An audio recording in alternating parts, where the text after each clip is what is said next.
A woman who puts her career before anything, a woman who prioritizes her professional ambitions above all else, will be very unappealing to the vast majority of men. And I know that might be upsetting for you to hear, Megan, but it's just true, okay? Because men and women are different and they want different things. The difference between the romantic interests of a man and of a woman could perhaps be best summarized this way. Here's a kind of a thought experiment.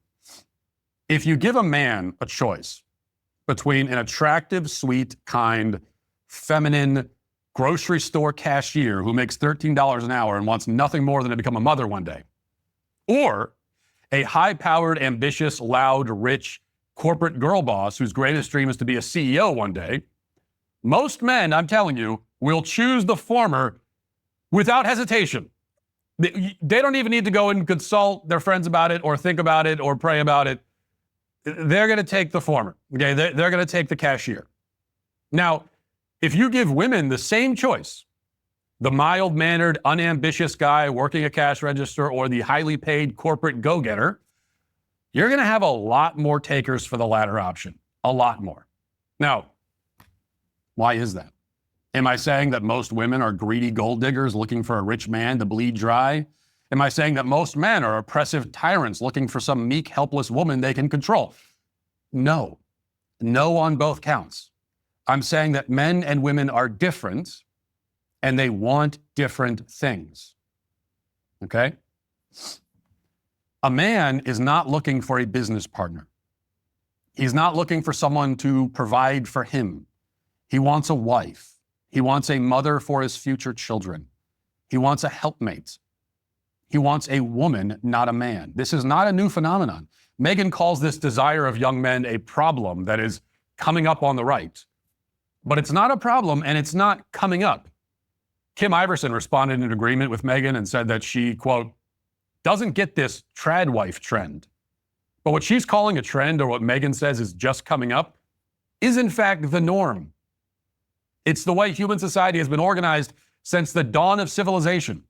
A young man seeking a woman who will have his children and prioritize raising them and keeping a home is doing the same thing that billions of other young men have done since time immemorial.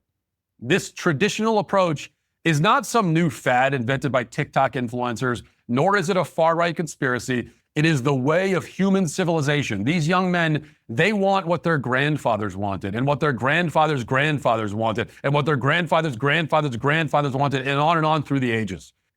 Their grandfathers. Okay, Sydney. Yeah. So he laid out his thesis. What stood out to you in that? I think he framed it well when he said, like, I'm not saying that women are gold diggers and men are tyrants, but they just want different things because they are different. I think it's so good. It's so hard nowadays, especially with feminism, because I think there are some things on the woke left that people have seen as just not realistic, and like most people with common sense don't believe in it anymore. But I think feminism is still the thing that most people still believe in now, even if they're on the conservative side, like Megyn Kelly. So I think this topic is so difficult because now we have generations of women who have spent their whole lives thinking about what career they want, and then are wanting to pursue that career after all that time, and then need the education, and then they need to put the years that they spend in education to good use, and so they need to spend years in the field.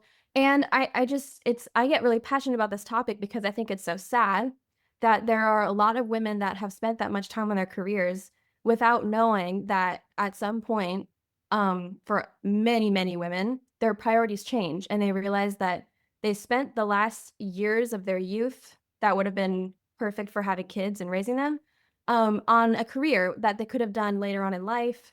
But because this is how the world is doing it, they just did it how everyone else did it. And so I just think we need to stop lying to women and stop trying to get them to do this thing.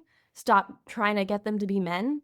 And so I get passionate about it because there are a lot of women that want careers, maybe just because that's what they've been groomed to want all their life. Right. Yeah. And yeah.